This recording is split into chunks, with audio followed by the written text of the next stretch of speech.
Thank you, Nomalanga. I absolutely love that kind of energy. That is precisely the kind of energy that we need as the NHFC. This is a very young business, colleagues. We are the youth. We are only 27 years old. 27 years old, not 270 years old. So it really needs to start reflecting in how agile we are. We need to be more agile. Do you know why? Because of our reason for being.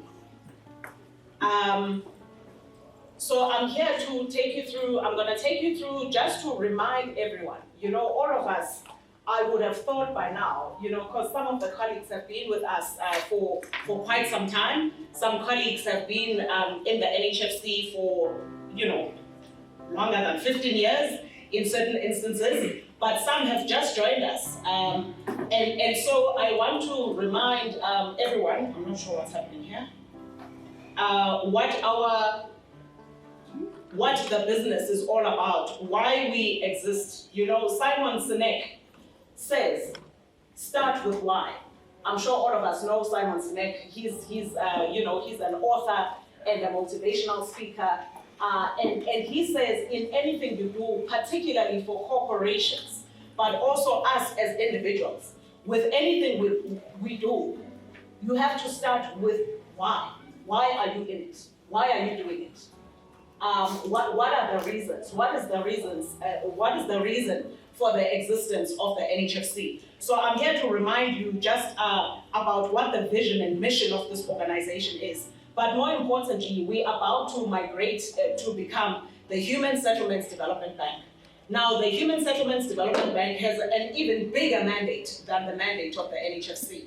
You know, in my interactions, and I interact a lot with our colleagues in the property sector, right? People that have been in the DFI space who are today entrepreneurs. You know, they say when this business was established 27 years ago, it was established precisely to address the challenges, because when the new, democracy, dawned upon this country, right? There was a realization from that very initial administration that, there's a housing shortage in South Africa, that housing stock that is meant to house the nation is in short supply. As a result, we see a lot of shacks, out there. And also, our economy is concentrated in certain nodes. As a result, that's why we see the urban sprawling, people leaving their rural areas, wherever they come from, outskirts of our country, coming into the metros. Why? Because they are in pursuit of economic opportunities. But at the end of the day, if you land in a place and you are looking to improve your personal financial circumstances, right? Firstly, you don't attain that job immediately. You have to search for it, and then eventually you will find it. So that is why a lot of our people sit in shacks for extended periods, and the situation is even more dire. When President Mbeki was still at the helm, at least this economy was actually growing at 5% per annum on a year-to-year basis. Whereas now we are sub 2% as an economy. And it doesn't look like this economy is going to improve anytime soon, because some of the reforms that are required in order to ensure that ultimately foreign direct investment comes into this country, entrepreneurs, set up businesses, those conditions are not conducive for the time being. But I digress. You know, the reason there are shacks is because there's a lot of unemployment. But there's a lot of work that this government is actually doing through our own department, right? The Department of Human Settlements, to upgrade the informal settlements. Because there is a realization that we shouldn't be having a circumstance in the country where we have shacks, where people, dwelling in informal, in informal structures. And therefore they are trying to formalize those structures. But I think the even more important reason is the reason we ourselves as the NHFC exist. We are here to actually address the shortage of housing for the indigent of our society. As you might know, and as you will hear this morning, we have a bridging loan facility that is meant to support contractors that have been awarded contracts to deliver BNG housing, what used to be called FDP housing, so the fully subsidized housing stock. We also exist in order to address shortages in housing for the gap market. And this is the market that sits below 22,000 Rand in terms of earnings. So our first home finance products, because we are an implementing agent for the department for that individual subsidy to facilitate ownership of first home ownership, that is, it targets that market segment. A lot of our products that we put out there, we are targeting that market segment that sits below the 22,000 mark. In terms of the housing shortages, the housing backlog, just concerning the fully subsidized housing, that sits at 2.6 million households, it is estimated. So that should give you an idea of how big a job we have to do as a financier in this space, right? So that bridging loan facility, that facilitates the delivery of that stock. The target is 2.6 million. Now, how many of us are here at the NHFC? 146, right? It's 146 individuals who are supposed to facilitate the delivery of 2.6 million homes for our most vulnerable in society, right? We also deliver things like student accommodation. Again, it's in short supply in the country at the moment. We also deliver things like social housing. So social housing is partially subsidized rental stock. Again, we play a role there in terms of the delivery of that social housing stock. So it's subsidized, the large subsidy comes from the SHA. They fund up to 70% of the project finance that is required for social housing stock. But then the NHFC, we are the biggest funders from a senior debt facility point of view with respect to that segment of this market that we serve. So what I'm trying to intimate here is that we have a big job to do as the NHFC. So I just want you to have that presence of mind, to know that we are here not because this job pays us a paycheck at the end of every month. We actually have a very important job to fulfill. This is our why. Our why is to house the nation. And currently, the stock is in short supply. We have a very important role to play in order to ensure that that housing stock comes to being. And who are these beneficiaries that we are targeting? It's your grandmother, my grandmother, your aunt. So we are directly impacted by this. So we cannot afford, therefore, to have an attitude that says, this is just a job to us. I think, I'm here to say, guys, we need to be ambassadors of the work that the NHFC is supposed to deliver. It's up to us, it's up to this team. And I will obviously also take you through what is happening with respect to the HSDB. The HSDB has an even broader mandate than what I have just articulated here this morning. Housing is partially subsidized rental stock. Again, we play a role there in terms of the delivery of that social housing stock. So it's subsidized, the large subsidy comes from the SHA. They fund up to 70% of the project finance that is required for social housing stock. But then the NHFC, we are the biggest funders from a senior debt facility point of view with respect to that segment of this market that we serve.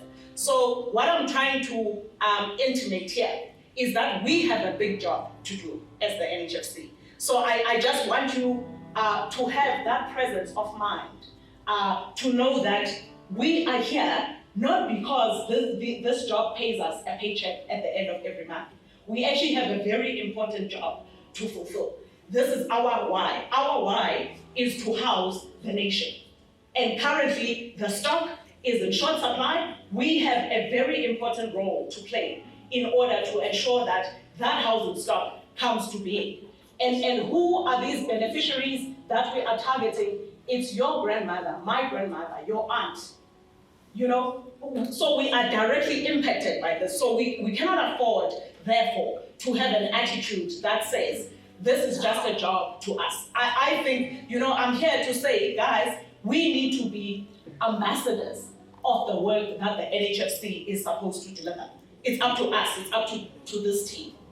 And I will obviously also take you through what is happening with respect to the HSDB. The HSDB has an even broader mandate than what I have just articulated here this morning, because the HSDB is supposed to get involved in terms of the planning process, because a lot of projects at the moment get blocked. There are delays that come into the fore because there is lack of coordination in the entire ecosystem. So we are expected to play that role to ensure that whatever blockages are happening in projects, we play a very instrumental role to unlock whatever support is required, whether it's from the municipalities, whether it's from other DFIs that can fund. And the thing that typically is an issue is installation of bulk infrastructure, because without that you can't put up housing.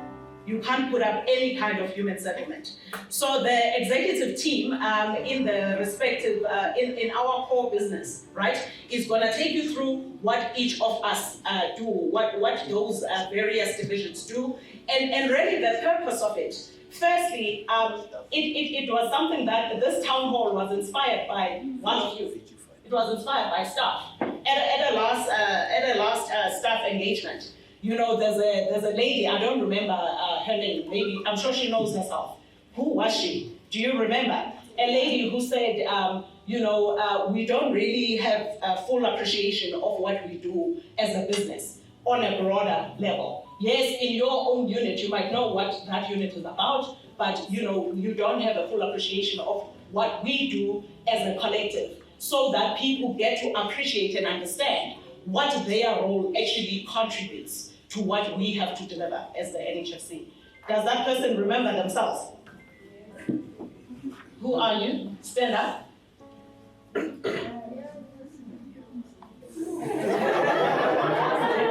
had an online session where we had a conversation. So then, what's your name? What's your name? Kanyisile, well done. You inspired today. The format.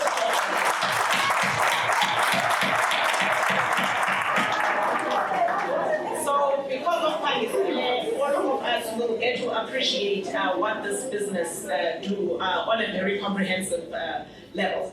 And then what I'll do is I'll take you through what has been happening, since I started at the NHFC on the 1st of March, in terms of all the things that we've been engaged in as a business, and you'll hear that detail a bit later. And then our chairman is going to join us towards the end of the session as well, just to come and bring the board perspective and what the expectations of the board are for this entity.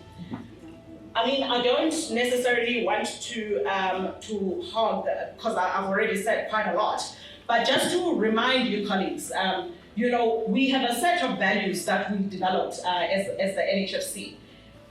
And the set of values was a bottom-up exercise, so they were not imposed on anyone, NOMSA, right? It was a bottom-up process that led to this set of values. So all of you made a contribution towards developing these. And maybe let's remind you what they are. We talk about accountability. We talk about collaboration. We talk about excellence. So if I am to share with you, right, and I think that I want for this session, or at least from my perspective, I'm a very honest person. That is the nature of the beast, right? I am very honest. What you're gonna hear from me is exactly how I see the world, and then it's up to you to convince me otherwise, right? To say, no, but this is not black. This is a different shade of blue, or whatever the case is. I'm not saying I'll necessarily be convinced, but I will listen. But the point is, I've come into the business. I've done an assessment of the business.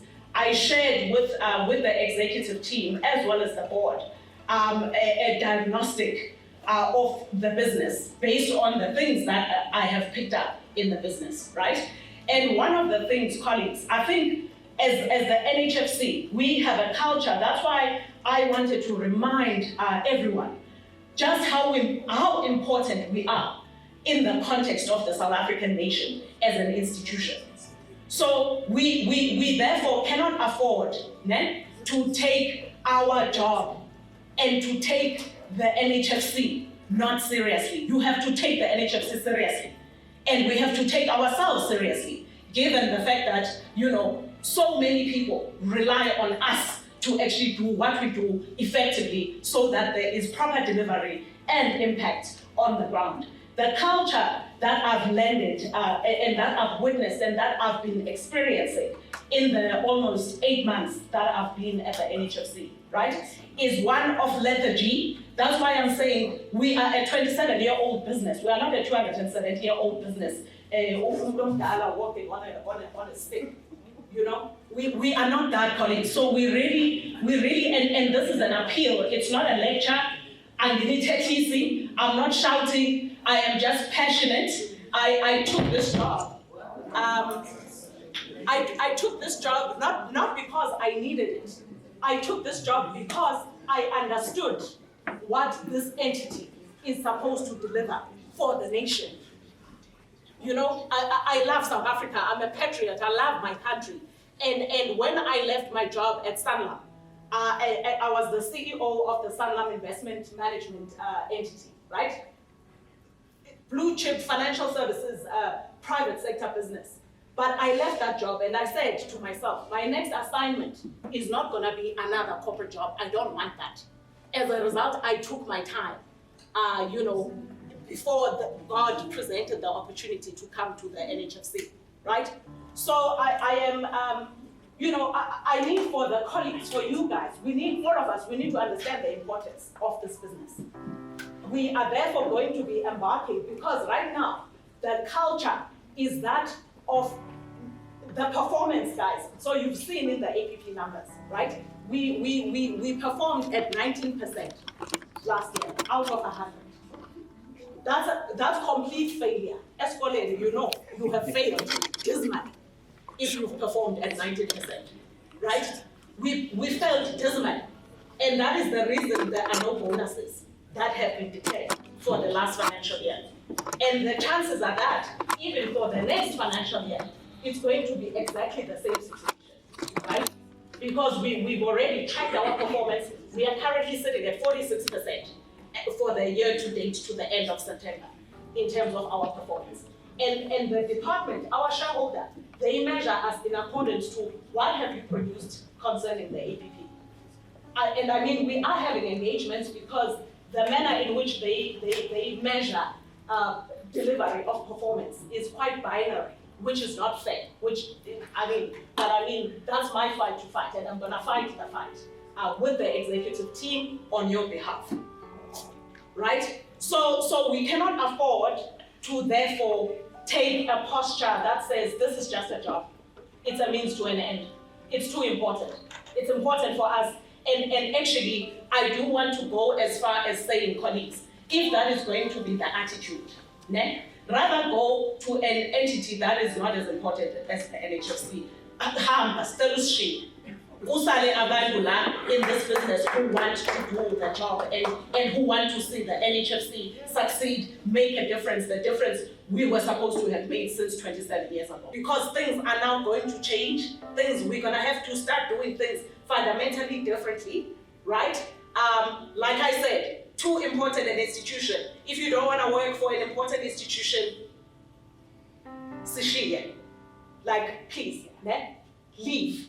And I say this not because I'm looking for criticism or whatever the case is. I get bashed a lot, and that's fine. It comes with the territory. But it's really it's an appeal to say we are too important here, guys, all of us. Therefore, that's how we should treat our interactions with this institution.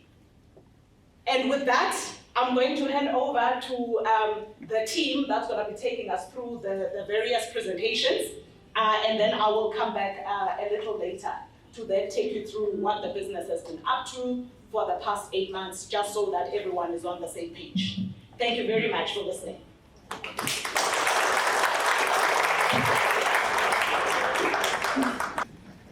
I Once again, good morning, good afternoon, everybody. I hope you can see me. My name is Tolofelo Ramutewa. I'm the Executive Manager in the Lending Division, primarily responsible for debt financing within the organization. Although I'm standing here alone, I don't come alone. I've got a team of very dedicated individuals working in the Lending Division, sitting in various areas within this room. And today we'll be presenting to you what we sell to the market as our lending products. I'm going to take you through, in terms of the contents, I'm going to be taking you through what we define as affordable housing. We're going to go through our product offering. We're going to go through our product framework. We're going to look at the lending process. So what comes to lending, or what do we source as business, and what does it look like after we're done? And then, of course, we're going to look at the profiles of some of the projects that we work with. Many of you will just know the names of the projects, your Polycoms, your Own Havens, but you don't really know what that looks like or what that is. So we're going to take you through that today. So really, what is affordable housing? Affordable housing is really housing options. I hope you can still hear me. Am I still audible? Okay, thank you. Affordable housing really are housing options that are reasonably priced and accessible to a significant portion of the population, particularly the population that is earning low to moderate incomes. Affordable housing is very significant because it is crucial in addressing social as well as economic challenges and also reducing poverty. And also, affordable housing is informed by income levels, it's informed by government initiatives, housing types, it's informed by legal and regulatory dynamics, apologies, as well as the market dynamics, right? Now, how does all of that speak to what we do as the NHFC? Now, our mandate as the NHFC, we are a development finance institution, meaning that we should provide wholesale funding in the affordable housing market to beneficiaries who would then earn incomes up to 22,000 rands. You heard the CE earlier explain that. And then when we look at our product offering, our job is to be able to provide innovative wholesale financing solutions. We're utilizing both debt as well as equity instruments. When Alfred comes up, he will explain the equity instruments. I'm responsible for the debt instruments. Our target market or our client for the lending division is developers, it's contractors, it's social housing institutions, it's microfinanciers, and the end user, who's the beneficiary of the products that we have, is households who earn incomes of up to 22,000 rands. This becomes important, colleagues, in terms of an internal understanding of who our clients are. Obviously, first home finance and lending are completely different, but for an internal understanding in terms of the client profile, for first home finance, the client or the beneficiary is labeled the DJ, right? Who wants to purchase a home in the affordable housing market. That becomes the client or the direct beneficiary for first home finance. For lending products, that's not our client. For lending products, our client is the developer who's going to build the unit that label the DJ is going to buy. So that's the fundamental difference between the client or the target market of the lending division as well as the target market of first home finance. I think it's important for us to just get an understanding of that. What we're demonstrating here is our lending products. We provide social housing finance. This is where we provide finance to SHRA accredited developments for subsidized rental accommodation. We also provide private rental finance. That's where we provide finance to develop or refurbish affordable privately owned rental accommodation. This is completely the unsubsidized market. Social housing and private rental are ably led by Komoto Mukhaisi. I don't know where Komoto is. Komoto, if you're in the room, please wave so people can see you. And then, of course, we've got our bridging affordable finance product. This is where we provide bridging finance for developers that are building in the affordable housing market. These are the developers that are building to sell the units or to sell the service stands. That also is led by Tumelo Selua. Tumi, please wave so people could see you. We also have bridging subsidy finance. Bridging subsidy finance, that's where we provide revolving finance for contractors appointed to build in the PNG space. The PNG space is, of course, where we provide free housing, but we would then find the contractor that has been appointed to build those units. We also have incremental housing finance. Incremental housing finance is where we provide finance to non-banking intermediaries who would then on-lend that money to homeowners wanting to make incremental improvements to their homes. That also very ably led by William Malachi. Stage 1, we do what we call is a preliminary assessment. So we look at about 5 things, not a lot of things. We look at about 5 things that really would determine if we have a viable project. And once we've got a green light in terms of the project having that preliminary assessment, we've got a shop. We would then issue an expression of interest to that developer to say to them, we are interested in this development, we think there's something here, let's talk further. We would then graduate to what we call stage 2. I hear there's a lot of murmur on the left-hand side. I think we're all excited about the preliminary stage.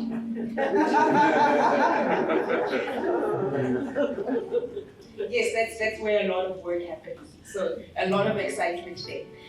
Stage 2, this is where we would then do a document review of our deeds. This is in preparation for us doing a full due diligence. So we would then have a far longer list. Remember, the preliminary checklist is only about 5 items. The DD, the full DD, we have 20, 30 items that are sitting in there. We have about 20, 30 items that are sitting in the detailed checklist in terms of information that has to be submitted by the clients. This is so that we're able to do a full due diligence. So stage 2, we work together with enterprise-wide risk, we work together with credit, and this is really where we would then do a document review of that information. Once we have a green light here that all the documentation has been received, we've assessed that documentation and we're happy, it's another shop, we graduate to what we call stage 3. Stage 3, that's when we do a full due diligence. And that again is a process where we work very closely with credit. This is where we would generate the applications that would go to the different committees. We would do our full assessment, credit would do a credit assessment. We would then, if we agree, Mlu, right? If we agree, once we are all in agreement, we would then do a joint submission. This joint submission, if we're all in agreement, gets a shop, and then we graduate into the next stage. The next stage then being stage 4 is when we go to the committees. I know many of us here would hear some of these acronyms that we utilize in the business, MCIC, PCIC, and people maybe don't, some people, they may not assume, some people maybe don't know what that means. So what that means is that we are sitting at stage 4 of a development. What that means is that we've put together that transaction, we're all in agreement, we're taking it through the approval process and the governing structures. If it's a deal that is up to 15 million rand, it can be approved by the CEO based on the current delegation authority. If it's a deal that is up to 50 million rand, but over 15 million rand, it is a deal that has to go to our Management Credit and Investment Committee, that's what MCIC stands for. If it's a deal that is more than 50 million, but less than 200 million, it would go to our Board Credit and Investment Committee for approval. That's our BCIC, that's what BCIC stands for. And if it's a deal that's more than 200 million, that would have to go to the main board, for the main board to make a call on that transaction. If we get another shop in stage 4, graduate to stage 5, and really stage 5, that's where we work a lot with the legal team, because this is where we are putting together our legal agreements, we issue the term sheet, we issue the loan agreements, we agree in terms of the necessary clauses with the client, etc. We sign that off. Once those are signed, we graduate to stage 6. Stage 6 is where, and my apologies, Viola and Bruce, I forgot to add finance.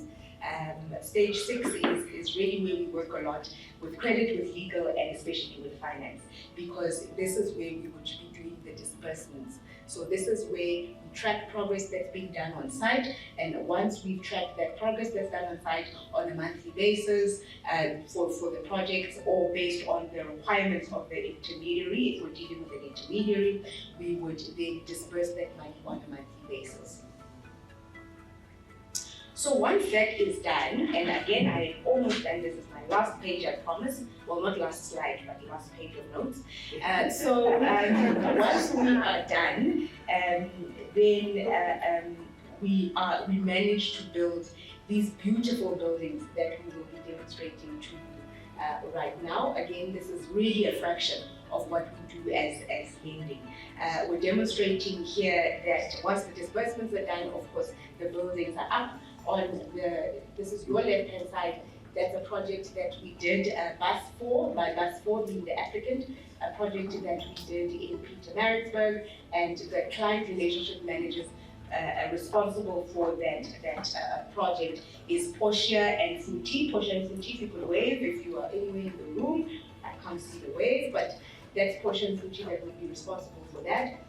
We're demonstrating here another project, Klaxpoort, extension 28, 29, as well as extension 30. The applicant here was JDM, and this is a development that we did in Acacia, in Pretoria. We're demonstrating here that we've done a service site, as well as building building the units. That was a development done by, or development that really facilitated by the client manager there, being Legau Nyama. Legau, if you could please wave. That's Legau over there. Wave higher, Legau shine. And then with regards to another project that we've recently completed, this is Regent Villas, Polycom NPC, a social housing product. We managed to yield 60 family units, and this is built in Mitchell's Plain in the Cape Town area. The client relationship manager responsible to facilitate this building is Noma Langa Manusi. Noma, shine. And the next one we've got here, we've got project named Oak Heights. This is a building we've also recently completed. It's by Howland Construction. It's in the Benoni area. It's private rental developments, and the client manager responsible here to facilitate this transaction was ABC Do. AB is not here today, but I'll shine on his behalf. And then this picture on your right-hand side, no, it's your left-hand side. This is a unit or house that somebody was able to build for themselves in the Rustenburg area in the Northwest. I'm not biased towards the Northwest, I promised.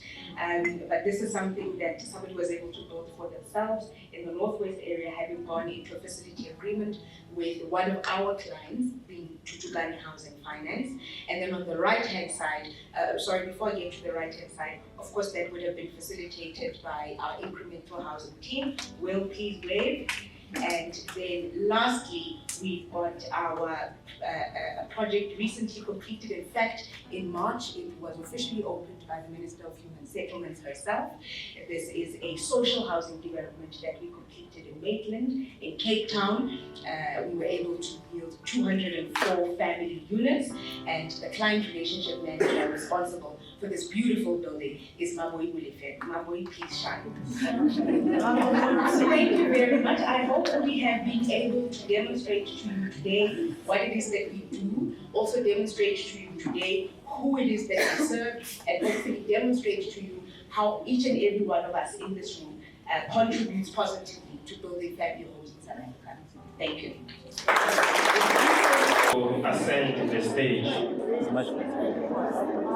And on that note, program director, let me start by saying through you, on the basis of robust and rigorous engagements, tough questions, guidance and directives, I propound my greetings to the CE, greetings to the executive managers, general managers, senior managers, supervisors, professionals, administrators, assistants, all protocols observed. Thank you.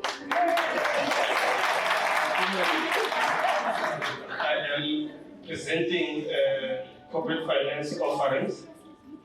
The division is being reconfigured, re-engineered and rearranged. It is I and only two at that division We are the equity analyst, and we enjoy the support of all of you. We don't think twice whenever we need support. So far the division is being reconfigured. So there are 2 of us there as equity analysts. I'm going to talk to the product offering, and what makes it easier is because the executive manager lending has presented. And if you follow that presentation, it talks to 2 things, debt and equity. That is where we come in as corporate finance. I'm starting with the value propositions to say we work closely with private sector, developers, housing development agencies. I need to emphasize the fact that we work very hard with emerging entrepreneurs. These are the historical disadvantaged individuals. And we work very hard to make sure that we transform the sector. We deploy capital in the form of ordinary shares, mezzanine debt, junior debt, as well as pref shares. Now I need to talk to who we are, what we do.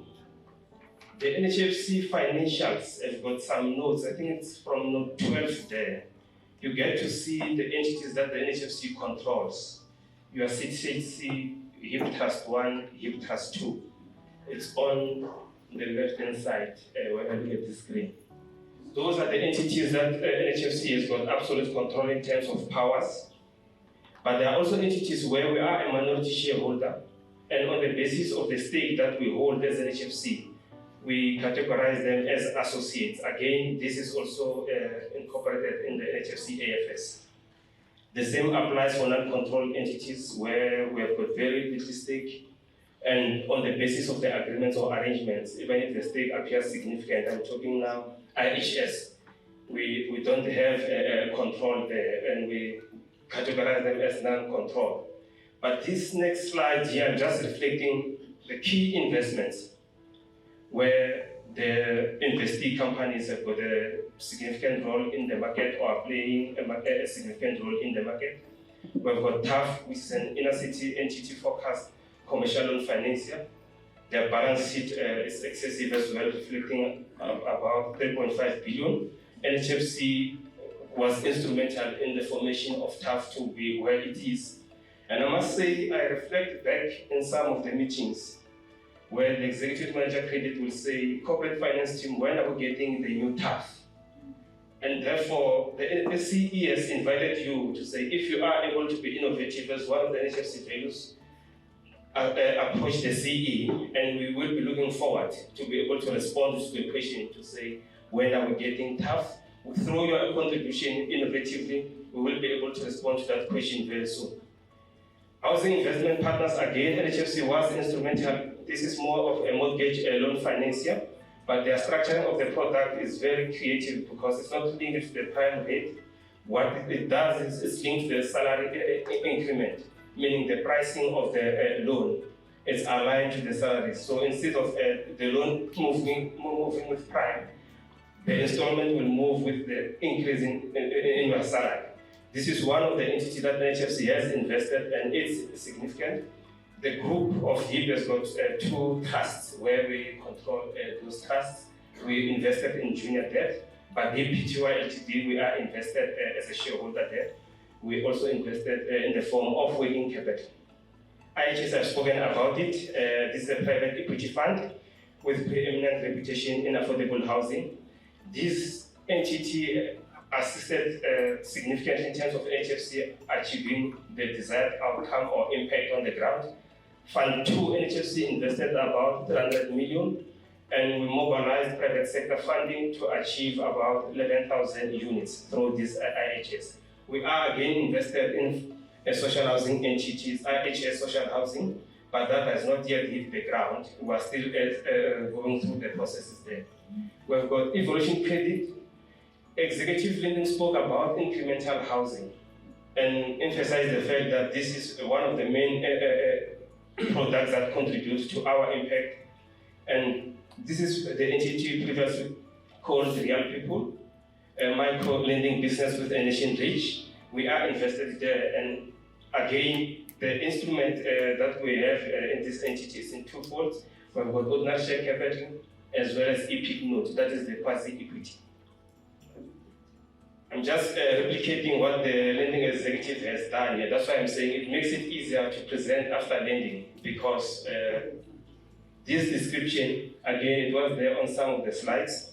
We're just saying we invest in equity and quasi-equity instruments for the purpose of investing and enhancing skills delivered. We're talking about the number of units, the impact on the ground. We also try to make sure that those emerging entrepreneurs, because the lending team will say, give us 10% equity. And one of the questions is, if you are a historical disadvantaged individual, where do you get that equity to then be able to be an entrepreneur or a property investor? Corporate finance team comes in and say, this is how best we can invest. So the undercapitalized entities, we do play a role there, those that are undercapitalized. And those that are well capitalized, we partner with them to accelerate delivery on the ground of those housing units. We don't take much stake in terms of control. So on the right-hand side, you can see the target interest is to be below 50%. If we go above 50%, it then attracts PFMA requirements or reporting requirements. We then control that entity. And to avert such, to allow the transformation or allowing those emerging entrepreneurs to have control, we try to invest below 50%. However, where there's a need, there are exceptions where we take 50%. The rest is the same as lending in terms of the target and the requirements to say we deal with registered companies. This is another slide. When I look at it, obviously it talks to the asset class, junior debt, mezzanine, pref shares, shareholders loan, ordinary share capital. Luckily, there are very few slides from the corporate finance team, so I'm going to go slow on this one. And the reason is that you've got internal rate of return, IRR target, I've put 10%. When I spoke about rigorous and robust engagements, this comes to play because the guidance that we have received recently to say, corporate finance team, don't use your IRR target to decline deals. So the message is loud and clear to say, as much as we are targeting IRR of 10%, we shouldn't use that to decline deals. But when you knock at the door of finance team says, corporate finance, your instruments have got a level of uncertainty in terms of cash flows. So when I talk of junior debt, this is more a subordinated instrument or subordinated debt. You will have the lending team sitting there as senior. When it comes to repayment or collecting the payments, lending gets their money first. We stand last on the queue. So that is the risk part of it, and that is where finance says, these instruments affect our cash flows because we can't clearly define when to get our cash flow. And credit say, Alfred, this is a high risk instrument. Why can't you price accordingly? So there are those engagements there that says we should find a balance to achieve the impact, to make sure that the entity remains self-sufficient, to make sure that we don't put NHFC in an unhealthy financial position, because if we are to put instruments that do not guarantee cash within the next 12 months, what does it mean? Mezzanine debt, this instrument rank above junior. So you will have senior, you will have junior, you will have mezzanine. So if we are invested in such a structure in the form of junior, it will be first senior that will get their money, followed by mezzanine, followed by junior. There's another instrument, and depending on the conditions that we put, it could behave as mezz, it could behave as junior. This is what we have invested on NHFC social housing entity as the pref shares. So the conditions associated with the pref shares qualifies between mezz and junior. Again, there's another angle here that talks to the shareholders loan, where we've got a stake, like we are the P2 LTD or what we control the entity CCC. We do invest working capital. The same goes for ordinary shares. I have reflected on the entities that we say we control as NHFC, so we are invested there as a shareholder. The other leg is to do with investment horizon. The reality on the ground is that we will have to hold the investment and stay long within those investments. Our target as corporate finance is to exit. And again, the message from credit is that define your exit strategy.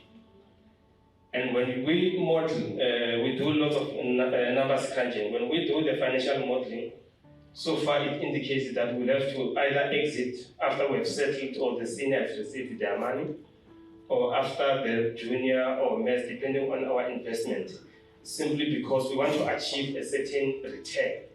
And we are very flexible through the guidance that we are receiving, that the return is not limited to the 10%, but if we are able to demonstrate the impact, we can accommodate the return below the 10%.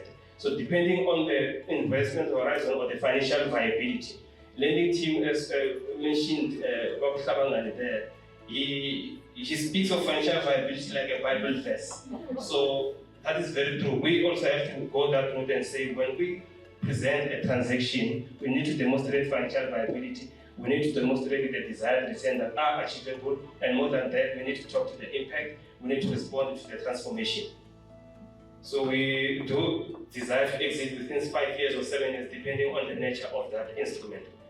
This is more the last slide for the corporate finance, because the lending team has spoken about the deal flow from stage 1 to stage 6. The process is pretty the same.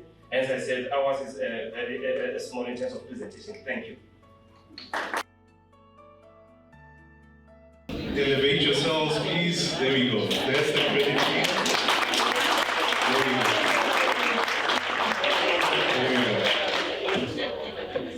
Yeah, a lot of what I do is really leverage what the team has to offer. And I appreciate their efforts. I always say that the one thing, and this reflects back to my days even in finance, I think the one thing that I really ask for from any team is, if you give me your best effort, I think the rest can be negotiated. So the team is exemplary to that. So I've got a few slides to take you through what we do as credit. It's quite a lot. We are in many aspects quite key. In fact, what underlines what we do, I would say, sustainable development finance. We are not shy to ask the questions, but the very important question is, how can we serve the market? So by the time we say no, we must have exhausted all possible options, right? And that's what the DFI is about. We are not here to say no. The attitude should be, what can we do, right, to make certain deals viable and bankable? Failing which, of course, unfortunately, we have to decline our end. So just high level, our divisional structure becomes quite important. Of course, that will evolve over time.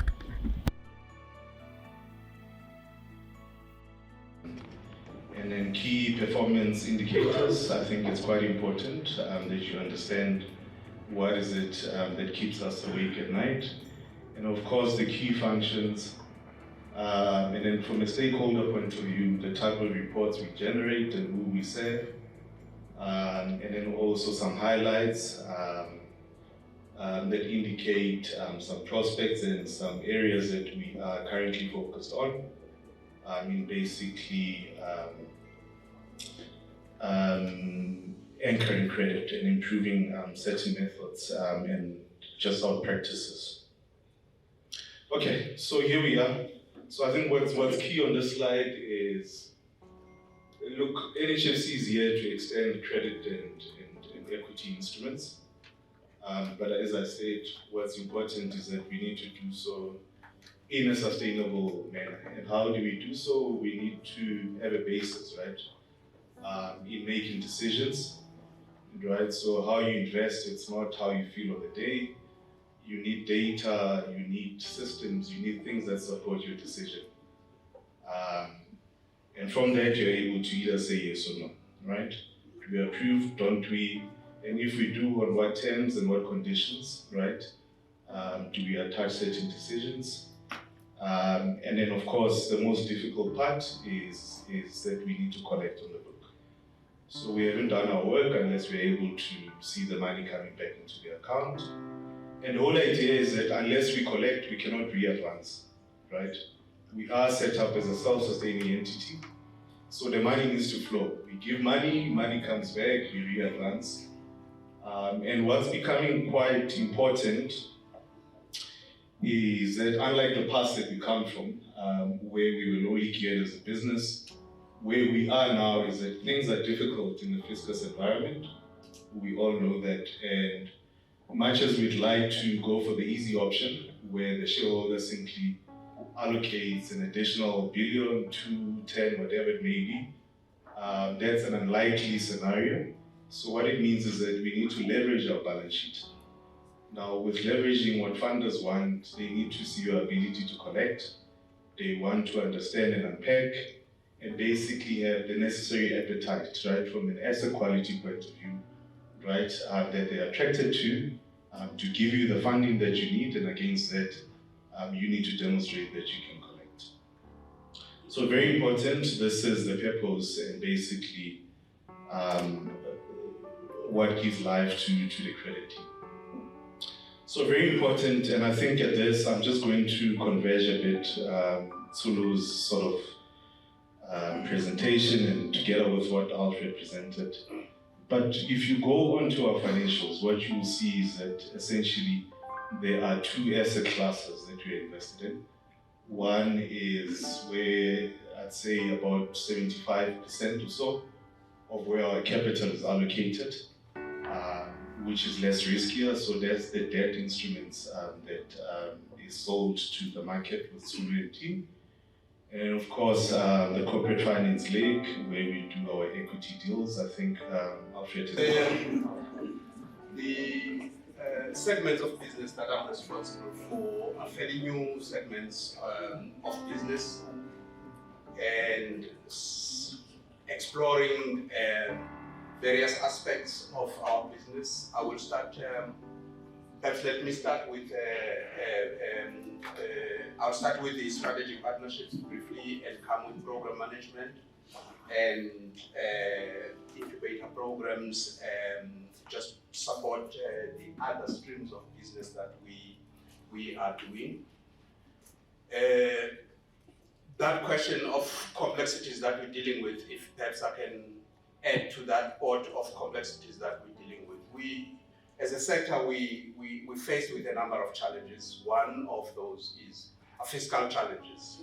The budget is limited, we can't finance things from the public purse anymore, and we need to explore new solutions.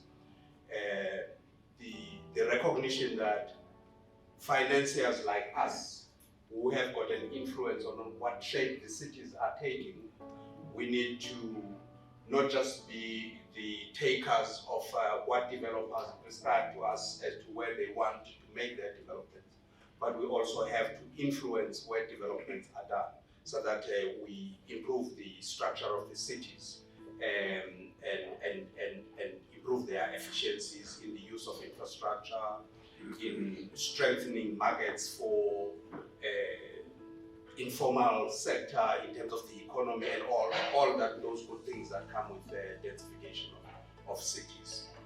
And the number of initiatives that government has taken to try and create a portfolio of projects that are well located. Sometimes they're called catalytic projects, sometimes they're called mega projects, but all of those things, there is an expectation as the only financier in the sector, particularly meant to facilitate financing platforms, to bring the private sector, the banks, to come and finance together with us, where we can illustrate some of those elements. There are many stakeholders as well that are in the ecosystem. When we're talking about ecosystem, we're talking about DBSA, as was mentioned earlier. Infrastructure Fund was established within the umbrella of DBSA. It's about 4 years now, to come and finance some of the elements that are not effectively financed, including the bulk financing that we're not financing. So there's several of them. Infrastructure South Africa, there are many more of the financiers that are in the ecosystem that we would like to work with, and many of them we've got relationships with already. For instance, we are looking at financing social housing at a bigger scale together with infrastructure finance, and we're going to be working with them to structure a platform to finance at a big scale the production of units in the social housing sector. All of these are happening in collaboration with the internal departments in terms of shaping these elements. But I do want to single out people that have also been supportive coming from other departments. Muto, I thought she was sitting this side, if you can lift your hand. So, and Lindo on the other side, in trying to navigate the area of the partnerships with other financiers and engagements in the ISA institutional arrangements in trying to set up some structures. What is on screen now are just to give a sense of pockets of financing that need to be considered when you're financing mega projects. Bulk financing, it was outlined, is key because there's no project that can move without bulk financing. There are subsidies and grants that are sitting in government that need to flow, whether for housing, whether for infrastructure finance. Key is what the developer brings in terms of the balance sheet, a balance sheet that they use to come and apply for a loan that is for debt financing or even a benefit from equity. So that developer equity is very important. But also our part, which is the equity side, as was outlined by Alfie, as well as the debt side that was, and we need to be orchestrators in terms of mixing these elements and making sure that in future the HSPB is able to make the impact and be able to come to a point where we're saying if a project is well located and it is viable, there should not be a shortage of finance for that project. Effectively, that's what we want to achieve. Then let me come to the program management area. The program management area is a big team here present. In program management, we're selling a service. It is not final. We're selling a service to clients, whether they are national, provincial, or metros or municipalities, where we're saying we will provide program management services. If you have a budget, we can help structure an implementation program that delivers on that program, and we charge a fee for that. And in doing so, we want to be given space to structure it in a way that is transformative. So we adopt a model that would absorb more smaller enterprises in fulfilling that. So it's really about deepening the penetration in the market. As Sulu outlined, there's financing for contractors, but really contractors that can benefit in the financing that we have are contractors that are able to get on site, deliver a house. All they're short of is financing. So it would be more contractors that are grade 5, CIDB grade 5 and upwards. Grade 1 and up to grade 4 are contractors that are struggling to establish in the market. They do not even have the financial systems to even present proper financials for consideration for a loan. And there we structure the unique elements with some support, that we provide in that. And therefore what we do, we put together a technical team, and most of the people that you're going to see here, and I will ask them to stand up at an appropriate time, are more technical and social in nature. They go into communities, into the townships, and I'll make an example of the City of Cape Town program. They go there, they prepare the community, they make sure that they consult and define the scope properly and outline how the program is going to go ahead. Also prepare the potential enterprises that could tender for those projects, train them how to tender, do all the good things, because they must still comply with the treasury regulations. And from there, they are able to then participate, those contractors, in the program and be supported appropriately to make the full benefit of the economic opportunities.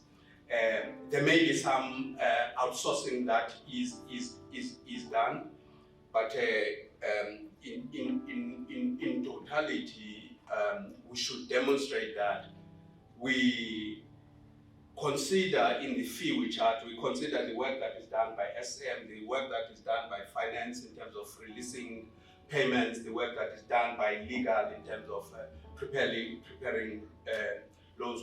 When we talk head office finance, we must, head office infrastructure, we must accommodate that in the pricing, the team that is dedicated to the programs, any professionals that may be attracted from outside to take particular risks, and the building contractors. And the building contractors are coming from the budget of the client, not from our side. So just in brief terms, the program that was delivered in the city of Cape Town, some people will know in the sector what is called the community rental units, CRUs, where the city owns a lot of housing stock, but they're renting out to poor households. And those are across the townships, colored townships, African townships. So what we did is to consult on that, advertise for a database, and interested contractors applied. Some were successful, others failed. But in 3 days, it's only after 3 adverts that we were able to accumulate and put together contractors that were able to respond to the work that needed to be done. And in totality, it has 123 contractors. But that was after 8 months of consulting, training contractors and preparing them how to respond to a database. Then they were put in a database of 23 contractors. Once they were in a database of contractors, what was required is allocation of work. And anytime they complete a scope that they had been given, they come back and collect other scope through a roster system. And all the way then, the team would then go to the households where repairs must be done. They assess the quality of the buildings. From the quality of the buildings, another team puts what you call bills of quantities, and that team was part of this team, bills of quantities, so that when they call for contractors that have finished their previous work, they then issue out bills of quantities for those to execute. So that's program management, and key things that I would want to really raise was, this is new. I think that this was a good opportunity that was given by the city of Cape Town, where we're able to control the budget, given scope to structure it in the fashion we would want to structure it, so that it can absorb those smaller contractors, and as a result, it really qualified for an incubator because we had control of key levers that would make it successful. So this is sort of the last point on the program management side, and I request them to stand up because they've gone. I would request them to stand up.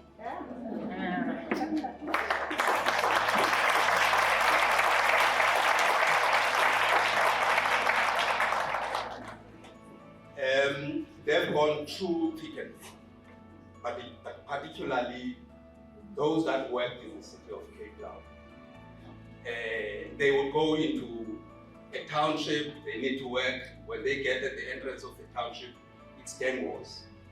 So they need to retreat and go and report to the city, and the police must come, or the police must say, wait a bit, after 3 days it will subside.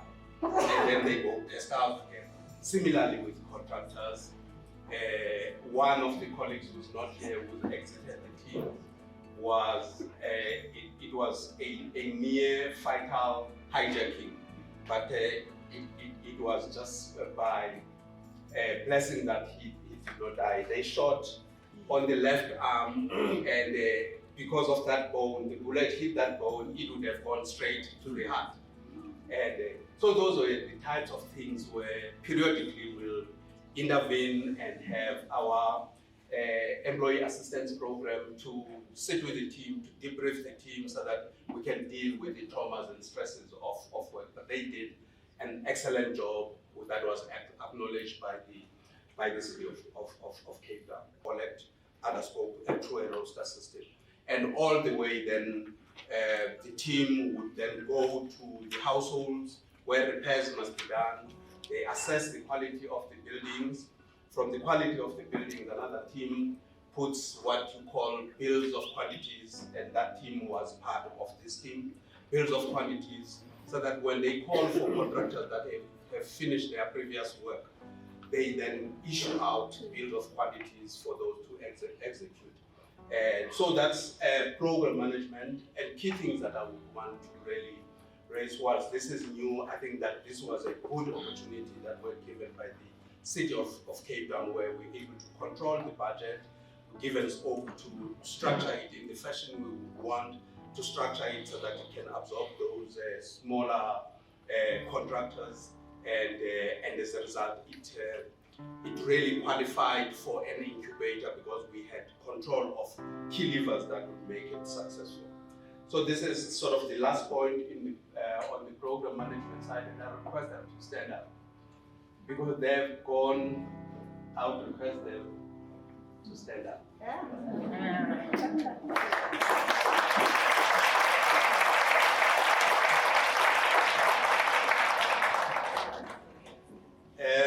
They've gone through thick and thin, but particularly those that worked in the City of Cape Town. They would go into a township, they need to work. When they get at the entrance of the township, it's gang wars. So they need to retreat and go and report to the city, and the police must come, or the police must say, wait a bit, after 3 days it will subside. And then they go test out again. Similarly with contractors, one of the colleagues who's not here, who exited the team, was it was a near fatal hijacking, but it was just by blessing that he did not die. They shot on the left arm, and because of that bone, the bullet hit that bone, it would have gone straight to the heart. And so those were the types of things where periodically we'll intervene and have our employee assistance program to sit with the team, to debrief the team so that we can deal with the traumas and stresses of work. But they did an excellent job that was acknowledged by the City of Cape Town. It's a model that we're selling hard at work for other clients to adopt because the sector is not doing well in terms of inclusion of Black-owned enterprises, women-owned, youth-owned, and we try to set it as a model that would be adopted for implementation of the set-aside programs. So thanks to that team. Further, lastly, and a few slides that I left is the incubator program that would focus on other streams areas. We were talking the contractor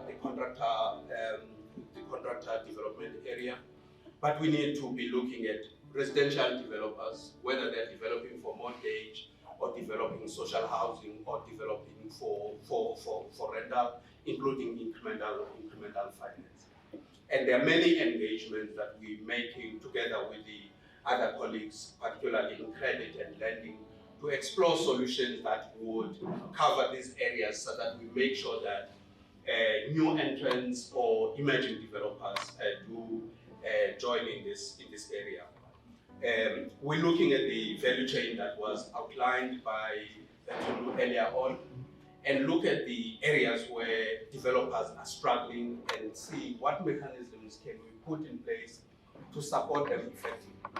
For two reasons, for their success, but perhaps to Mokgosi's language, we're not seen as doing recklessness, that there's appropriate support that is in place. That requires a lot of sources of finance from the debt side. We're not short of the debt side. We are grappling with an appropriate program that is highly demanded by emerging developers, which is the equity side, and Alfie had outlined that. Cost-wise, it is going to be a venture that demands higher costs than we normally undertake, so we're looking for partners that will work with us in that regard, and work is underway around that. Just to say that issues of transformation, we want to make them to be the mainstay of NHFC. And it is not easy. We're grappling with a number of elements that we must achieve. But we're working together to see what can we invest in terms of technology, and perhaps we need to mix an insourcing of capabilities together with building internal capabilities within the company. And there are intense discussions at MCIC to try and make sure that we're able to accommodate the types of developers that we are targeting. Thanks a lot, Facilitator Chair. That ends my presentation.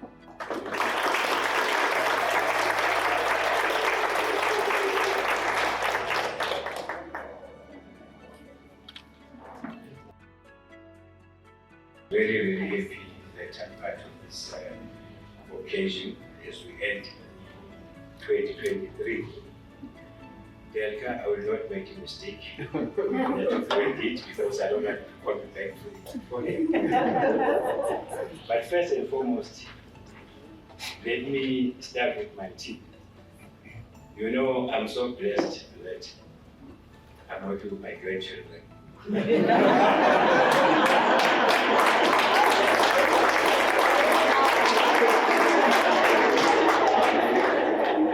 Sometimes I have to stop them from saying fool and say, we are allowed to call people to fire us. We have a very young team. I think let me first start by introducing business development team. Because whatever we do, somebody has to go out there and get numbers for us. Not get numbers, but get people to apply for this subsidy. Again, in doing that, Delka, we are assisted by our marketing team. So we are recognized. So let me ask our business development manager, Debo Maida. He's not related to Maida, who used to work here. Because I know that when we interviewed him, we asked him, do you know Maida? He said, no. Subsequent to that, many other people that we introduced him to asked the same question. Stand up, Debo. He's our business development manager, assisted by a very competent team.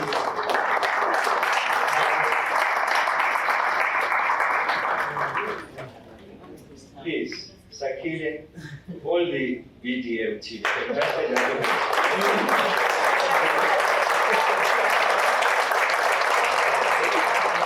It's a new team because this section is relatively new. We really had to establish this BDM business development section precisely because of the importance of the program as one of the key projects of the minister. So whatever we receive, then go to operations.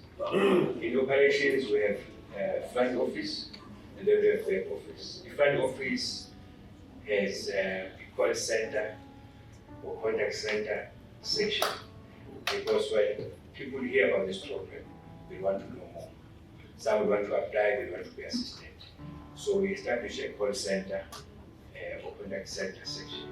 So can I ask the contact center colleagues just to stand up so that they can recognize as well?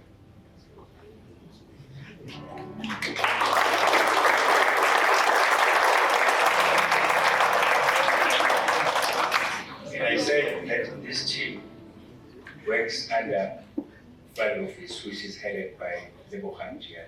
And then there is another section called the capturing team, that's quite controlled.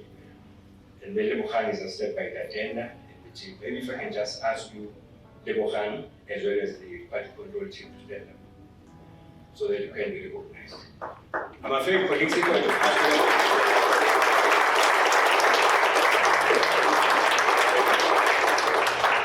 I didn't want to ask all of them to stand up at the same time because 1/3 of this. That's how big we are. And then we have approvals section.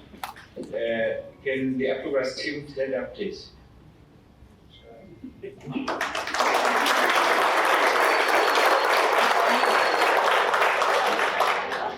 Then whatever is processed and approved, then we owe households, we have to pay. For us to pay, we have back office led by Sandy, and the back office team will pay the tax, please rise.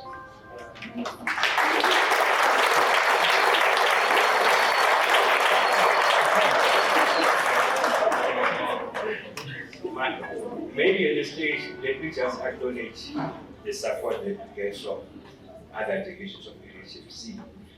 Of course, we have marketing, certainly we get the support there. Human resources, you know,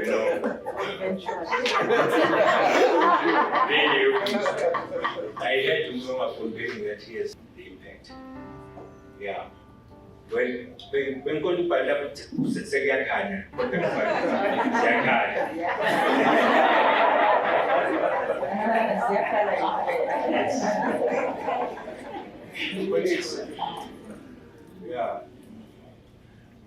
colleagues, ambassadors, who's this Priscilla, she's benefited, but she said, I got one who will tell a good story to other people. So what you see on the screen there is the application that's currently under process for one of her friends who was applying to the subsidy.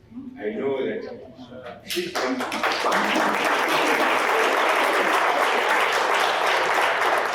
the only one doing this. Probably the weekend, very late in time, you know, leaving us with potential applicants to the program. Who systems are challenging for that guy never attend because there are people who have to back to. I hope you've saved it now. But colleagues, what I'm saying is that I really appreciate what the team does and the support that we get from all other colleagues at NHFC. And even though the program, I would say, relatively speaking, has improved, there are still a lot of challenges that we need to address and that we are busy addressing with the department and also with other colleagues in this sector. Hashtag Ubuntu, hashtag accountability, hashtag excellence.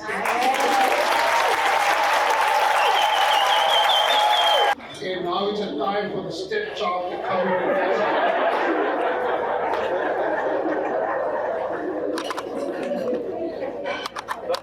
And I'm not going to be very entertaining.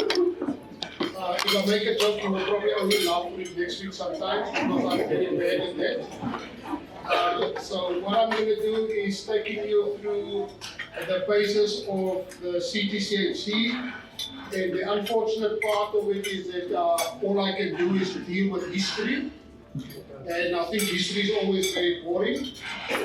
And the history is quite a long story that I need to tell. And then the current work is going to be very, very short. It will probably 1 or 2 slides. And then when you think it's still something there, then it will be over.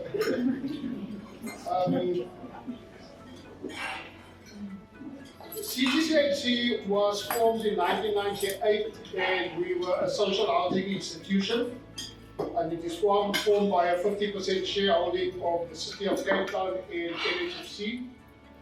And 2009, CTCHC, City of Cape Town decided to sell their share to the CTCHC, to NHFC, and NHFC then became the sole owner of CTCHC. 2014, the board made a very drastic decision and decided that CTCHC should no longer implement any more projects. We just need to manage out the existing projects that we were busy with. And then in 2014 and 2018, we also went through a restructuring program. That was a time that I met Mr.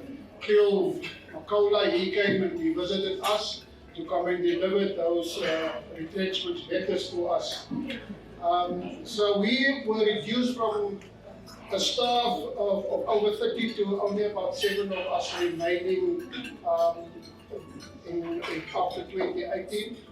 And another 2 of those members resigned after that, and we were left with 5 people. And the 5 people that we have now is myself, and then the lady that is looking after our housekeeping and our reception is Lydia. They're just waving their phone there. As you know, it's 3 o'clock already. They say Cape Town is sleeping there. They have to go home. Dale Johnson is looking after our finance and admin. Linda has decided to disappear when she saw her coming up here, so she didn't want to stand up. She's looking after legal and debt management. And Clarence is looking after the community development in the areas that we still busy dealing with.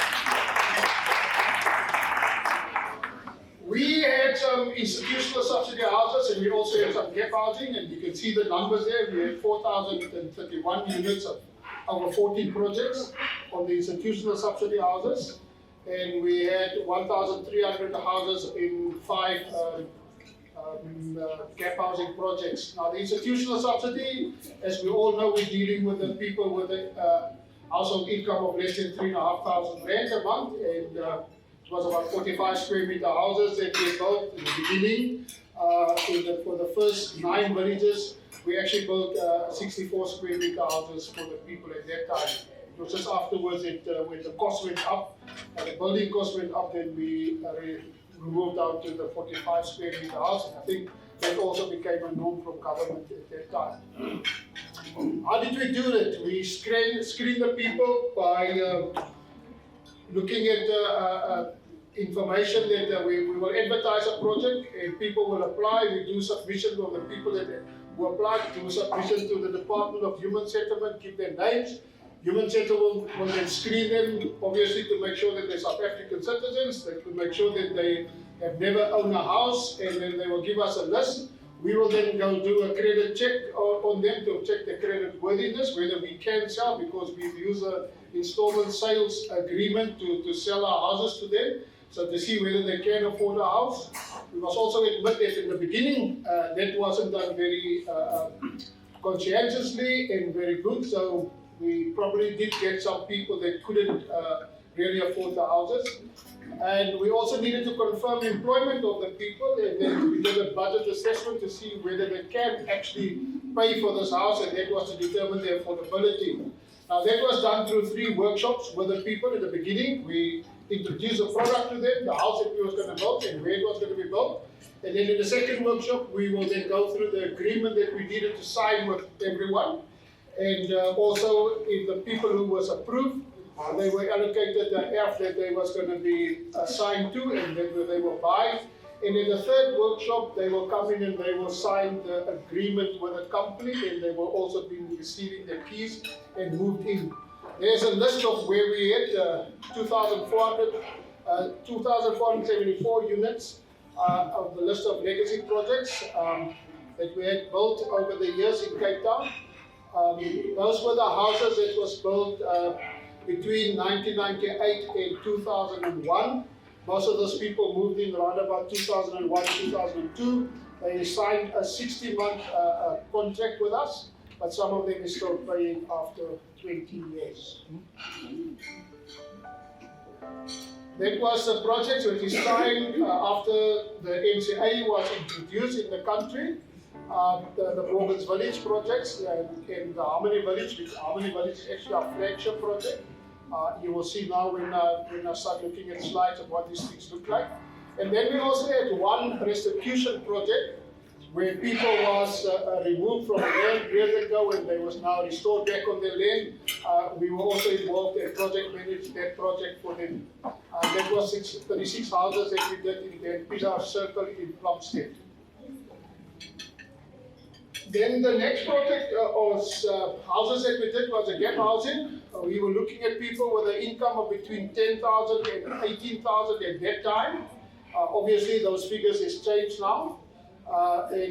Obviously, those houses was also houses that we built, and it was then bonded by a commercial bank. So we just sold the houses, we collect our money, and the bank is collecting from the client. We had some freestanding units in Mitchell's Plain and also in Uppington. And we also had some sectional title units in Maitland. We had 2 big projects in Maitland where we had some sectional title units. Partnerships agreement that we have entered into over the years was with the City of Cape Town, the Department of Human Settlement, and also the Uppington Municipality. And we also had a twinning arrangement with a housing institute in the Netherlands, Winbron. I had the dubious pleasure of traveling once to the Netherlands. My first time and my last time overseas. I'm retiring one of these days, so I'll probably never be able to do it again. Unless the NHFC finds something for me to do.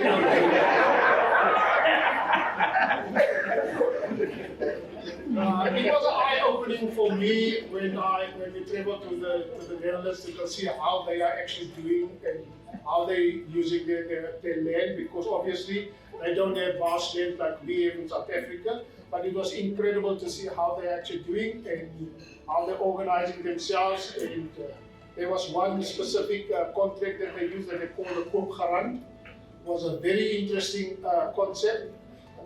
Both the Housing Institute and the individual buys 50-50 in the house. The individual can at the later stage bought the housing institution out and own the house 100%, or they can stay on together. One day when they sell the house, they will share 50-50 in the profits of the house. It was a very interesting concept that they're using specifically for people who cannot afford to pay the installment on 100% of the housing price. Then we were also accredited with the Social Housing Regulation Authority, with SHRA. We have a conditional accreditation with SHRA, and we were also registered with the NHFC, and we are registered with the National Credit Regulator. We have also received awards. We did something good sometimes. Building these houses. People have given us awards, looking at the houses that we built, and there you can see we received 6 awards. 2012, 2.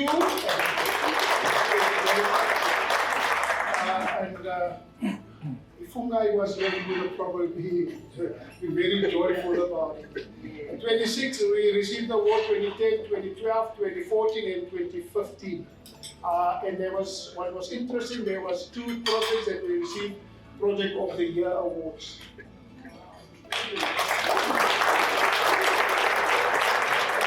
Slide is just slides taking you, yesterday I also stopped at this thing, I don't know why. You can see it doesn't want to work.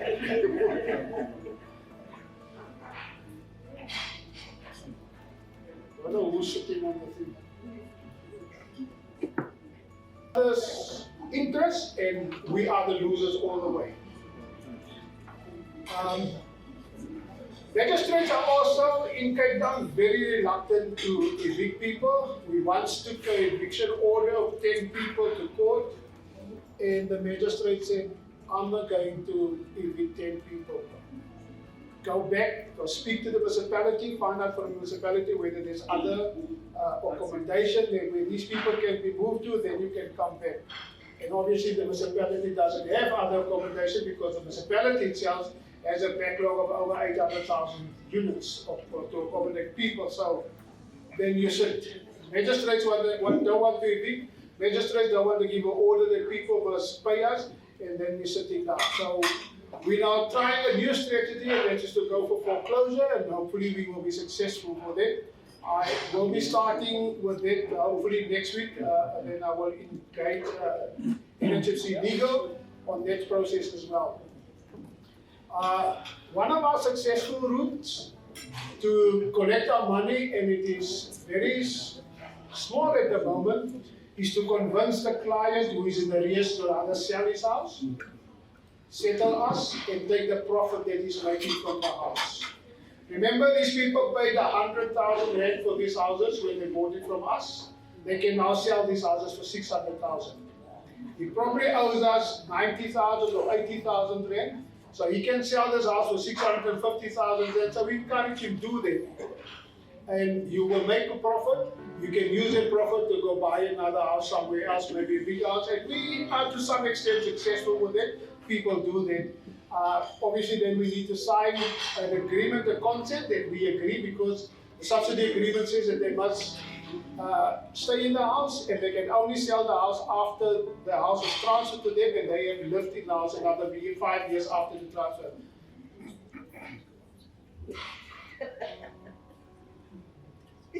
I'm worried when I see it's my time up. It's my time up.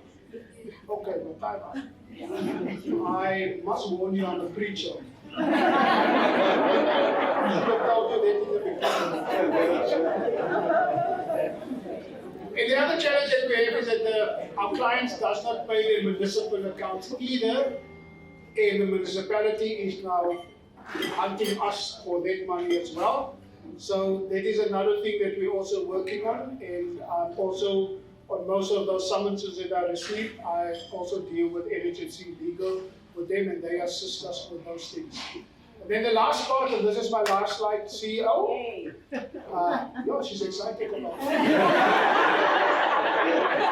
How much I feel now? How much I feel now? Very well.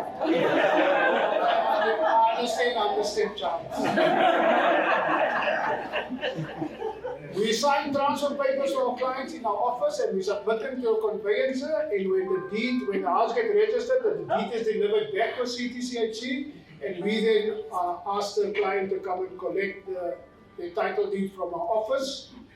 From the 3,995, you can see we've already were successful in settling 67% of our clients have settled their accounts. Of that, 55% has been registered and they have received their title deeds. 4% of people there's 4% of people who's already settled their houses has came to sign the transfer papers, and it's with the conveyancer. 305 people, which constitute 8% of the people. We're struggling since 2014 to get these people into our office to come sign. They don't want to sign the people, we don't know what the reason is. To transfer their papers so that we can transfer the house with them. We still have a balance of 1,336 houses that of accounts in our books that we need to deal with, and that is 111 million that you can see. Play CCO, my story is now 8.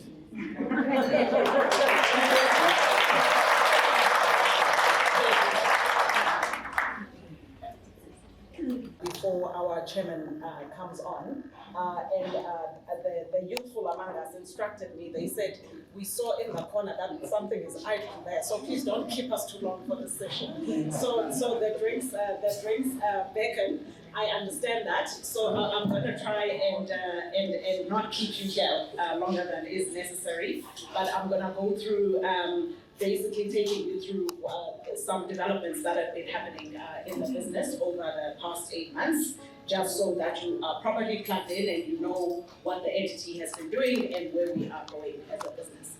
So when I addressed you in April of 2023, right, you remember that at Nziki's farewell, our previous COSEC. I pointed out that having come into the business on the 1st of March, I have 5 priorities for the business. And what those were listed here, instill and inject a high performance culture in the organization. Transformation is paramount because that is the priority of our shareholder and obviously also the board. Make the NHFC a household name. Get the HSDB, the Human Settlements Development Bank, established, and obviously that is where we are going as a business, as I said earlier this morning, as well as secure new funding sources, right? So I'm going to take you through what has been happening with respect to the 5 priorities, and then I will also do a breaking news kind of story concerning the Government Employees Housing Fund, and I'm hoping that that's going to get you very excited and really understanding how important this institution is, and how more important it's even going to become as a result of this Government Employees Housing Scheme development. All right, where the high performance culture is concerned, I think I already alluded to the fact that there is a lot of lethargy at the moment in the system, but I think I've impressed upon everyone that we are a youth. We are 27 years old. So let's start acting that way, but not for our own sake, for what the ecosystem actually requires and desires of us, right? There's poor quality of work that's being produced, and obviously, we are hoping that through this, I'm hoping that firstly the message resonates, but we are going to embark on a process to embed and instill and develop this high performance culture. So we're gonna be doing that, and I think I'm not gonna belabor the points. I think where culture is concerned, what continues to concern me a lot about this organization, right, is that in 2018, there was a merger, in October 2018, there was a merger of 3 DFIs in this housing ecosystem. Nurture, Ralph, as well as the NHFC. Yet, it's 5 years later, right? Yet there is still I am a Nurture person, I am a Ralph person, I am an NHFC person. And it's such a small organization. Guys, it cannot continue, right? I think it's something that I even picked up. I mean, there were people even wearing Ralph, or was it Nurture t-shirts in April when we had Zigi's farewell, right? And I said to them, I'm gonna buy you new NHFC t-shirts. Start wearing the NHFC t-shirts. We are a new business. We are the NHFC. In fact, we've been the NHFC since, the NHFC, I mean, it's a lot older, but, in this new guise of these 3 merged entities, we've been merged, it's been 5 years, guys. So we need to start in our hearts and minds doing away with, I am a Nurture person, this is how we used to do things at Nurture, I am a Ralph person, etc., etc. But I think this intervention is going to assist us, with that process as well. So the terms of reference for it have already been developed, and they will be going through EXCO for input and final approval, and then we will embark on a procurement exercise, once that has all been done. And in this particular respect, Selby, if I can impress upon you, remember, we're now turning a new leaf, right? We're raising the bar. Things must not get stuck at procurement, please, concerning this, because it's urgent. In my estimation, we will be able to get this done and have a service provider in place before the end of this financial year, so before March, Saudine. So if you can please take priority within SCM once the terms of reference land on your table. And then the other thing that we did, right, is we have now a revised and approved remuneration and incentive policy that was approved by the board in September. And I'm sure you would have heard that for quite a few of you, it's been a beneficial process in that now your bonuses are set at a higher level. 10%, or rather, I mean, it's a sliding scale, but for some it's 10, and then it drops off the higher your income level. So that is done, it is in place, it's been designed, but the whole idea behind a remuneration framework, right, is we are wanting to instill a culture, once again, of performance. People need to be incentivized to deliver the performance, because if we don't, remember, right now, in accordance to the balanced scorecard, if we don't meet that 80% minimum threshold, no bonuses get declared, as was the case in the financial year 2022-2023. So it's mission critical, this performance thing. The department, remember, for them, what they view is the APP, and we are engaging in terms of them adopting the balanced scorecard. Both the revised remuneration policy as well as the balanced scorecard, they are sitting with the minister for her approval, hoping she approves. Then that opens up the door for us to engage with her officials, in order to encourage them to rather use the balanced scorecard as a performance management instrument for the NHFC rather than the APP, because the APP is highly problematic at the moment. It doesn't. If they continue to use the APP, we will never get bonuses in this entity. So we are going to impress that upon them, and I think they know it as well. All right, where transformation is concerned, remember I said this is the second priority. So, in fact, sorry, I've got my notebook because I don't want to not say everything that I want to say. Where this is concerned, Yeah, so our shareholder has set expectations for us with respect to, firstly, our lending and strategic investment activities, right? What we are expected to deliver with respect to that is that, firstly, they want us to play a catalytic role as the NHFC, more so as the HSDB, right? In driving transformation in the entire human settlements property sector. And with respect to the APP targets for this financial year, that the lending and strategic investments unit need to deliver upon a combination of 841 million rand is the annual target that they are supposed to disperse, right? And of that, 319 million is to be dispersed towards, entrepreneurs from designated groups, right? And those are women-owned businesses, youth-owned businesses, businesses owned by persons with disabilities and military veterans. And then they're supposed to disperse 239 million to BBBE compliant companies at levels 1 to 4. And they are supposed to disperse another 239 million to Black-owned entities, right? So this is what is expected of us for this financial year.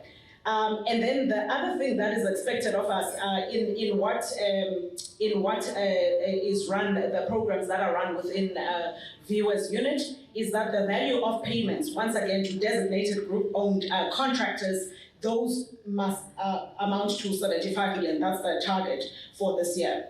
We are also expected to appoint and work with SMEs for our managed programs, and I think that the team has done exceptionally well on the back of that City of Cape Town program that we've been running. All right, and then also our clients, right, who are emerging developers, get stuck in the pre-assessment phase of our investment process. And this is because their deals do not come already properly packaged, ready in essence for a full due diligence assessment. So if you look at a funnel, a lot of the transactions that we could be funding, they sit at the top of the funnel because they don't come to us ready for a proper due diligence assessment. And so there's a lot of work that we need to do to intervene in order to assist them with that. And what that means is that we need to launch an incubation program, and the conceptualization work of what that needs to look like has already begun. I would in fact say it is at its tail end. We've also looked at, because we need to collaborate not only internally but as well as externally, we looked at what the CEDA guys are doing, because they have a construction incubation program that they are running, but designed specifically for the very entry-level market. But what we've done is we are evaluating what that they do well already can we also adopt for the benefit of our clients, of the clients that come to us that are typically, in the middle, segment from a size perspective. So View has been doing quite a lot of work because he's championing this initiative to develop this incubation program, which is fit for purpose and has been engaging a lot with the relevant areas within the business, such that we are able to craft a solution that's going to truly support these emerging entrepreneurs or developers.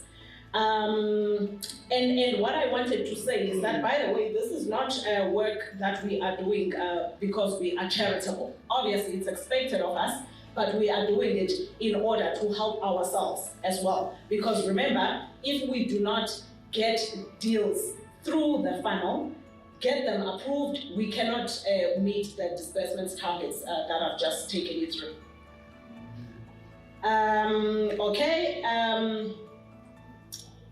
So even if we do get the emerging developers to a point where their deals can undergo successfully a due diligence, often we are unable to actually fund them because they don't have the equity to inject into the transactions in order for them to be financially viable. These transactions, that is. So that is where the transformation fund comes in. And in this regard, the corporate finance team, in fact, even before we get to the transformation fund, they are doing a lot of work to develop the equity and quasi-equity instruments that will address this market failure. Right? I did mention this earlier when I spoke to you in the morning.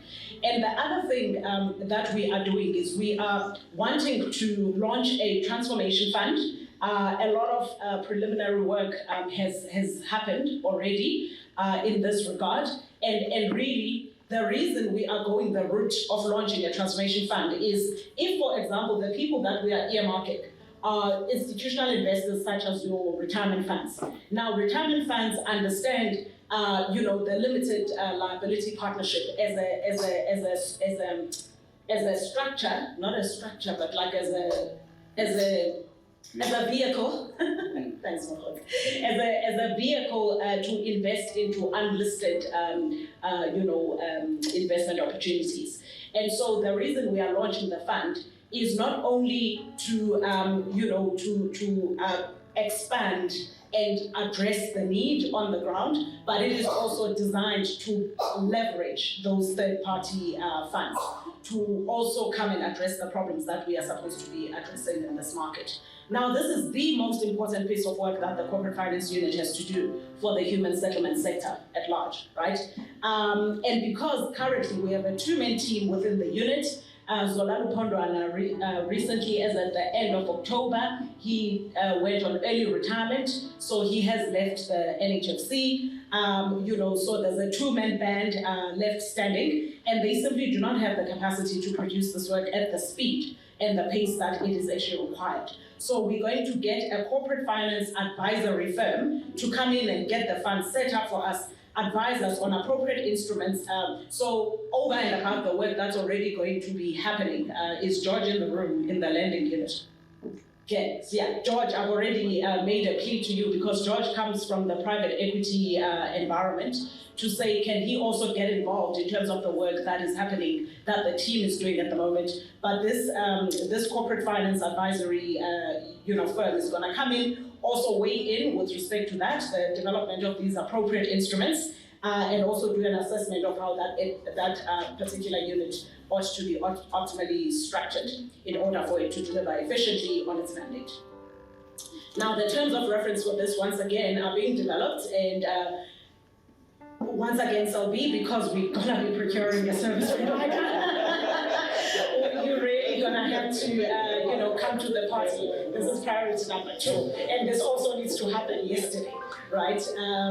So whilst I'm still on transformation, as the NHFC, we are also expected, right, to procure goods and services from businesses owned by persons with disabilities, so from the designated groups, and these are them that I've listed.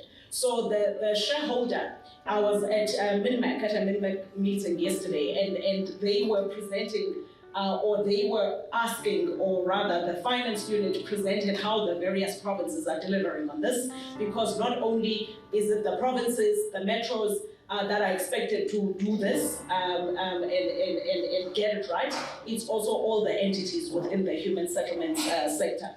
And so 40% of our procurement is supposed to go to women-owned businesses, 16% youth-owned businesses, 5% to businesses by persons with disabilities, 5% to businesses by military veterans. Now, what I want to impress upon the people who sit on these committees, procurement committees, is that this is mission critical. We need to get it right. It is on our APP. If we don't get this right, we get penalized. And the shareholder says, yeah, look at this entity. They don't want to perform, right? So it's critically important that when you are doing that work, depending on who has responded, you need to use this as a filter, because ultimately it affects our pockets, all of us, right? Now, again, so in order to begin to make headway, because we had service providers on our own database, the SAGE database that we maintain, that did not meet these requirements, right? And so what we did as a first step is, in order to attempt to address this challenge, right, was we decided to plug ourselves into the National Treasury CSD database, such that we are able to see a lot more, a plethora of suppliers, some of whom meet these requirements, right? And we are now utilizing that system on an active basis. The second thing that we did, which was our own initiative, was we held an imbizo